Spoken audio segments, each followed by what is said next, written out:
23 ফেব্রুয়ারি রাত 10টা রাজধানীর বনশ্রী এলাকায় ব্যবসা প্রতিষ্ঠান বন্ধ করে বাড়ি ফিরছিলেন স্বর্ণ ব্যবসায়ী আনোয়ার হোসেন। বাড়ির সামনে পৌঁছলে তাকে গুলি করে 200 ভরি স্বর্ণালংকার ও নগদ টাকা ছিনিয়ে নেয় দুর্বৃত্তরা। পরে ঘটনার ভিডিও ফুটেজ সামাজিক যোগাযোগ মাধ্যমে ভাইরাল হলে তৎপর হয়ে ওঠে আইন শৃঙ্খলা রক্ষাকারী বাহিনী।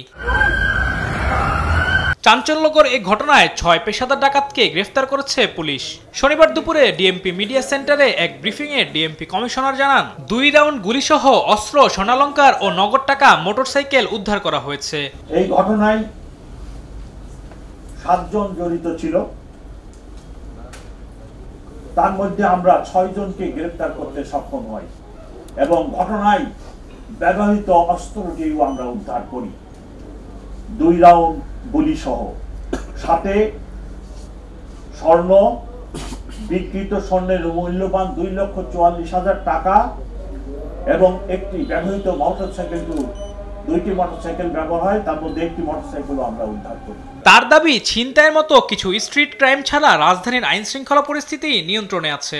ঢাকা মহানগরীতে বড় ধরনের অপরাধ, খুন, ডাকাতি, এই ধরনের অপরাধের সংখ্যা খুবই কম। ইদানিং কিছু স্ট্রিট পেটি নেচার অপরাধ হয়, আপনারা জানেন। মোস্টলি 80%, 90% ক্ষেত্রে সেটি হলো মোবাইল নিয়ে টান দেয়।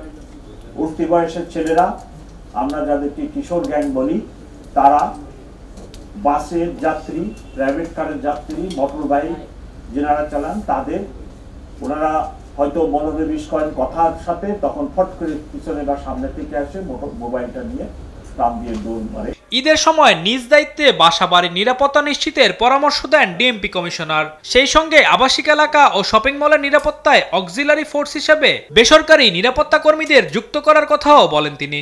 ঢাকাবাসী অনেকেই গ্রামে তাদের নিকটজনদের সাথে ঈদ উদযাপনের জন্য চলে যাবে।